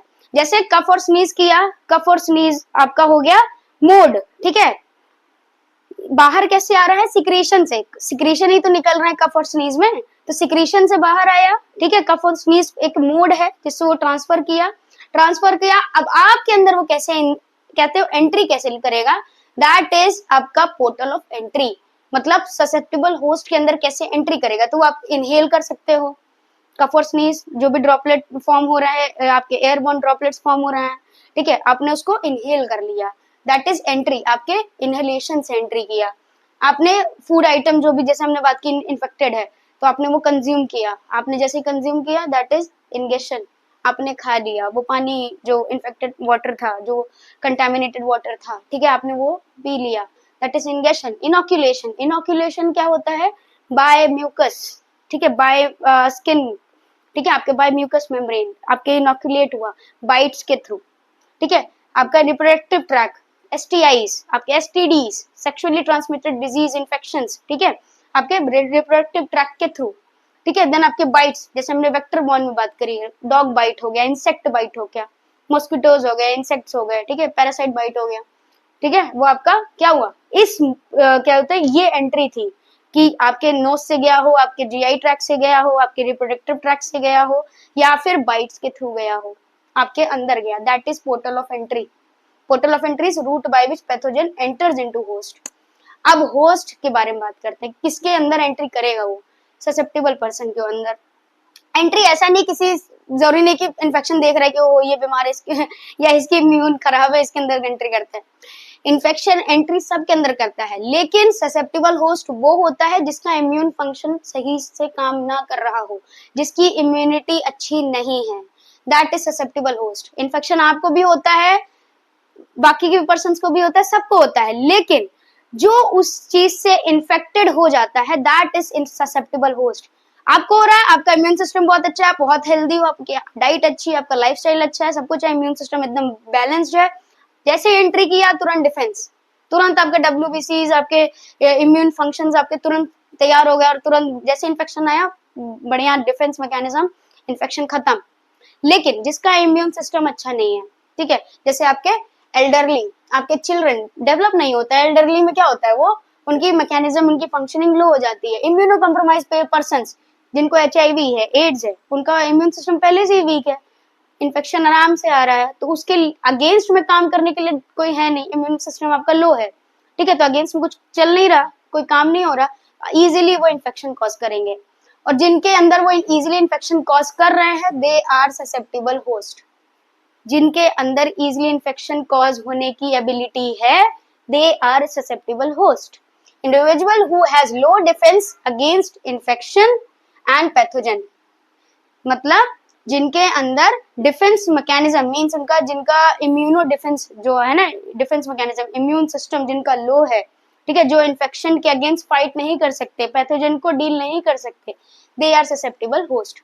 Person who can acquire infection easily, normal terms में जो इन्फेक्शन को इजिली एक्वायर कर सकते हैं, जैसे आपके बच्चे, एल्डरली, इम्यूनो कॉम्प्रोमाइज पर्सन, ठीक है, प्रेग्नेंट वुमेन्स, ठीक है, ये सारे हो गए, ठीक, तो वो हो गया आपके ससेप्टेबल होस्ट। अब ये एलिमेंट हम इनके बारे में डिस्कस कर लिया कि इन्फेक्टिशियस एजेंट होता है, ठीक है, उसका एक रिजर्वायर होता है, मतलब वो जहाँ पे रहता है, ग्रो करता है, मल्टीप्लाई करता है, फिर उसको वो छोड़ता है, ठीक है, जिस रूट से छोड़ता है, ठीक है। देन हमने बात करी मोड ऑफ ट्रांसमिशन, मतलब जिस रूट से, जिस मोड से या रूट से वो यहाँ एजेंट तक पहुंचेगा, ठीक है, that is mode of transmission. फिर उसके अंदर एंट्री कैसे कर रहा है, that is portal of entry, ठीक है, ये आपका हो गया। अब हम बात करते हैं प्रोसेस क्या है, कि ये जो एलिमेंट है ये वर्क कैसे कर रहे हैं। तो अब नॉर्मली अगर हम बात करें, नॉर्मल से लाइक, या फिर आप कह सकते हो किसी इन्फेक्शन की अगर हम बात करें, ट्यूबरक्लोसिस की, चलिए बात करते हैं।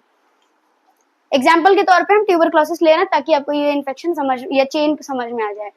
नॉर्मली इन्फेक्टिशियस एजेंट आपका क्या है ट्यूबरक्लोसिस का? Mycobacterium tuberculosis. क्या है? Mycobacterium tuberculosis. तो इन्फेक्टिशियस एजेंट है, उसका रिजर्वायर है, किसी मान लीजिए ट्यूबरक्लोसिस पेशेंट कोई है, कोई पेशेंट है उसके अंदर वो है, कोई टीबी का पेशेंट है, उसको उसको मींस टीबी है, आप कह सकते हो एक्टिव फेज में है, ठीक है, एक्टिव फेज की टीबी है, उसको प्रॉपरली 6 मंथ्स हो गए हैं, ठीक। तो अब इन्फेक्टिशियस एजेंट उसके अंदर है, तो वो पर्सन क्या है? रिजर्वायर है। वो क्या है? रिजर्वायर है। पर्सन के अंदर वो पहले से टीबी का इन्फेक्शन उसके अंदर क्रिएटेड है, मायोबैक्टीरियम ट्यूबरक्लोसिस प्रेजेंट, वहां पे प्रॉपरली क्या कर रहा है? ग्रो कर रहा है, मल्टीप्लाई कर रहा है, ठीक है, उसको पहले से इन्फेक्शन उसने पहुंचा दिया है। वहां से वो किस मोड से एग्जिट करेगा, मतलब कैसे बाहर आएगा? उसके कफिंग से, स्नीजिंग से, बॉडी सिक्रीशन, स्वेट हो सकता है, ठीक है, इन सारी चीजों से बाहर आ रहा है इन्फेक्टिशियस एजेंट। कौन? मायोबैक्टीरियम ट्यूबरक्लोसिस बाहर आ रहा है। अब अगर आप जैसे एग्जिट कर रहा है, मोड ऑफ ट्रांसमिशन क्या हो सकता है? डायरेक्ट, इनडायरेक्ट, एयरबोर्न, ये है ना। तो अगर आप जैसे उसके कांटेक्ट में आ रहे हो, कह सकते हो एयरबोर्न कांटेक्ट, आप उसको केयर करने गए एज अ नर्स, आप उसको केयर प्रोवाइड करने गए और आप मास्क लगाना भूल गए, मास्क लगाना भूल गए, आप जैसे केयर करने हो, अगर पेशेंट आप केयर कर रहे हो, पेशेंट कफ कर रहा है, स्नीज कर रहा है, तो आप एयरबोर्न के थ्रू क्या कर रहे हैं? इन्फेक्शन को रिसीव कर रहे हो, ठीक है। अब एयरबोर्न के थ्रू रिसीव कर रहे हो, आपके बॉडी में कैसे एंट्री कर रहा है? थ्रू इनहेलेशन, आप इनहेल कर रहे हो सेम एयर, जो जिस एयर में उसने कफ स्नीज किया है, मायोबैक्टीरियम सस्पेंड है पूरे एयर में, आप उसको क्या कर रहे हो? इनहेल कर रहे हो। इनहेल किया, वो आपका पोर्टल ऑफ एंट्री। अगर आपका इम्यून सिस्टम सही नहीं है, यू आर ससेप्टेबल होस्ट और आप उस इन्फेक्शन को एक्वायर करोगे। अगर आपका इम्यून सिस्टम अच्छा है, आप डिफेंस कर सकते हो, तो जैसे ही वो एंट्री करेगा, तुरंत इम्यून सिस्टम उसका डिफेंस शो करेगा, ठीक है, मतलब उसके अगेंस्ट एक डिफेंस शो करेगा, वो तुरंत उसको फाइट कर देगा कि अरे तुरंत बाहर का पैथोजन है, मारपीट शुरू, ठीक है। लेकिन अगर आपका इम्यून सिस्टम अच्छा नहीं है, आप भी ससेप्टेबल होस्ट हो, ठीक है, आपका भी इम्यून सिस्टम प्रॉपर नहीं है, तो आपको इजिली इन्फेक्शन हो जाएगा, फिर आप भी क्या बन जाओगे? एक रिजर्वायर, आप भी इन्फेक्शन लेके चल रहे हो, you are also a reservoir, तब आपके थ्रू किसी और को इन्फेक्शन होगा, ठीक है। सो this is all chain of infection. आपसे इन्फेक्टिशियस एजेंट, आप भी एक रिजर्वायर हो, तो वो पोर्टल ऑफ एग्जिट लेगा, फिर ट्रांसमिट होगा, किसी और के अंदर एंट्री करेगा। This is all about chain of infection, ठीक है। ये हो गया आपका चेन ऑफ इन्फेक्शन। नेक्स्ट हम बात करते हैं आपके मींस कोर्स ऑफ इन्फेक्शन के बारे में। ओके, नाम बात करते हैं कोर्स ऑफ इन्फेक्शन। तो कोर्स ऑफ इन्फेक्शन क्या है कि मतलब जब जैसे इन्फेक्शन हो रहा है, हमने स्टार्टिंग में बात करी कि आपका इन्फेक्टिशियस एजेंट है, उसने रिजर्वायर छोड़ा, आपको इन्फेक्शन कॉज किया।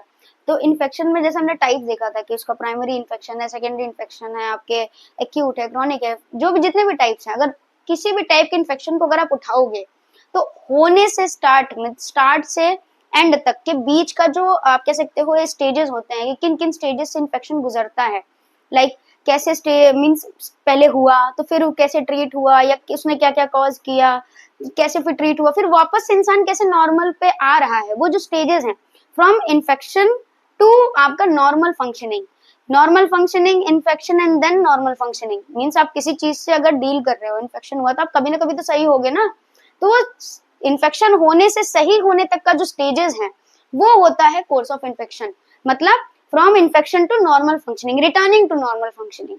तो इसमें क्या क्या आता है? आपका इंक्यूबेशन पीरियड आता है, प्रोड्रोमल स्टेज आता है, देन इलनेस स्टेज आता है, देन कॉन्वल्सन स्टेज आता है, ठीक है। तो इसमें स्टेजेस की बात करते हैं हम। तो इंक्यूबेशन पीरियड क्या है आपका? सबसे पहला स्टेज इंक्यूबेशन पीरियड, मतलब आपने इन्फेक्शन एक्वायर किया, आपको मतलब इन्फेक्शन आप कांटेक्ट में आए, लेकिन आपको सिम्टम्स जब तक नहीं आ रहे हैं, इन्फेक्शन कांटेक्ट में आने के बाद इन्फेक्शन जो भी कांटेक्ट, जैसे आप जो भी पैथोजन से कांटेक्ट में आ रहे हो, वो पैथो एंटर करेगा, स्प्रेड करेगा, फिर वो कह सकते हो कोलोनाइजेशन होगा, देन फिर वो कह सकते हो पेनिट्रेट करके इन्फेक्शन कॉज करेगा। तो इतना टाइम मींस इतना कुछ करना होता है पैथोजन को, तो इतना कुछ करने के लिए एक टाइम रेंज होता है ना, तब वो जाके कहीं जब ऑल्टर करना शुरू करेगा, तब आपको सिम्टम्स दिखेंगे। तो पैथोजन के कांटेक्ट से लेके सिम्टम अकरेंस तक का जो टाइम पीरियड होता है, वो होता है इंक्यूबेशन पीरियड। मतलब पैथोजन के कांटेक्ट में आप आए, पैथोजन आपके बॉडी में एंटर किया, फिर उसने ग्रो किया, मल्टीप्लाई किया, फिर आपके बॉडी फंक्शन को ऑल्टर करना शुरू किया, तब जाके आपको सिम्टम्स आएंगे, जब वो ऑल्टर करेगा। लेकिन जब से उसने एंटर किया है, जब से एंटर किया है तब से लेके अभी तक, जब तक सिम्टम आया नहीं है, उस टाइम पीरियड को कहते हैं इंक्यूबेशन पीरियड। मतलब interval of pathogen entering and occurrence of first symptom. जैसे उसने एंटर किया, प्रॉपरली उसने ग्रो किया, हो सकता है 1-2 दिन लग जाए इन्फेक्शन को ग्रो करने में, उसके बीच में वो आपके इम्यून सिस्टम से वो फाइट कर रहा हो, ठीक है, आपके इम्यून सिस्टम को सप्रेस कर रहा हो, ठीक है, बहुत सारी चीजें होती हैं। तो एंटर करके इन्फेक्शन को क्रिएट करने में जो टाइम पीरियड लग रहा है दैट इज इंक्यूबेशन पीरियड। जैसे कोविड, आप कांटेक्ट में आओगे, ठीक है, कांटेक्ट से आप वापस आ गए, कोविड होने में आपको 14 दिन लगते हैं। Incubation period of Covid is 12 to 14 days. आपको 14 डेज का क्वारंटाइन इसीलिए रखा जाता था कि आपको इन्फेक्शन है या नहीं। अगर 14 डेज के बाद आपको सिम्टम्स एक्चुअल में कोविड के दिखने लग रहे हैं तो फिर यू आर इन्फेक्टेड, अगर नहीं है तो आपको वो रिलीज कर देते थे क्वारंटाइन से, ठीक है। तो इसीलिए इंक्यूबेशन पे रखते थे कि आप कांटेक्ट में तो आ गए हो, अब आपको इन्फेक्शन है या नहीं हुआ है या नहीं हुआ है, कि आप कि इम्यून ने उसको फाइट कर लिया है। तो ये चीजें समझने के लिए इंक्यूबेशन पीरियड का टाइम लगता है कि आपको सिम्टम्स दिखेंगे अगर तो आप इन्फेक्टेड हो, नहीं दिखते तो मतलब आपके इम्यून ने उसको फाइट कर लिया है, ठीक है। तो आपका कांटेक्ट पैथोजन और इन्फेक्शन का अकरेंस दोनों के बीच का time period is incubation period. Next is prodromal stage. Prodromal stage में क्या होता है कि onset of non specific symptom to specific symptom. जैसे क्या होता है कि आपको मान लीजिए हम ट्यूबरक्लोसिस की अगर बात करें, फॉर एन एग्जांपल ट्यूबरक्लोसिस, तो उसमें क्या होगा कि आपका स्टार्टिंग के जो सिम्टम्स है, जैसे आपका इंक्यूबेशन पीरियड हो गया, ठीक है, अब आपको जो पहला सिम्टम मिला है वो मिला है कफ। तो आप कफ को तो एकदम ट्यूबरक्लोसिस में आप वो नहीं कर सकते ना, वेरिएट नहीं कर सकते कि हाँ ये ट्यूबरक्लोसिस का ही है, नहीं कर सकते। नॉर्मली आपको कफ हो रहा है, फीवर हो रहा है, तो आपको लगेगा कॉमन कोल्ड एंड कफ हुआ है आपको, कोई और अदर इन्फेक्शन भी हो सकता है, आपके viral infection, respiratory tract infection है, आप उसको डायरेक्टली ट्यूबरक्लोसिस इन्फेक्शन में तो नहीं क्रिएट करवा, मींस आप नहीं बोल सकते हो, ठीक है। तो मतलब जो नॉन स्पेसिफिक सिम्टम्स है, मतलब वो कफ है, टू स्पेसिफिक सिम्टम, मतलब जैसे blood and cough. Blood and cough आपका मेनली डिनोट करता है कि आपको ट्यूबरक्लोसिस हुई है या आपको ट्यूबरक्लोसिस इन्फेक्शन हो सकता है, ठीक है। तो नॉन स्पेसिफिक से स्पेसिफिक का जो आपका कह सकते हो इंटरवल है वो होता है प्रोड्रोमल स्टेज, ठीक है। तो उसमें क्या होता है कि आपका नॉन स्पेसिफिक सिम्टम, आपको जो स्टार्टिंग में सिम्टम्स दिखते हैं कि कफ हो गया, कोल्ड हो गया, फीवर हो गया, लेकिन अब स्पेसिफिक दिखने लग गए हैं आपको प्रॉपरली नाइट स्वेट्स हो रहे हैं, आपके कफ में ब्लड आ रहा है, आपको प्रॉपरली बॉडी वेट आपका लूज हो रहा है, ठीक है। तो ये सारी चीजें आप जब देख रहे हो कि आपको स्पेसिफिक सिम्टम्स दिख रहे हैं पर्टिकुलर डिजीज की, दैट इज प्रोड्रोमल स्टेज, ठीक है।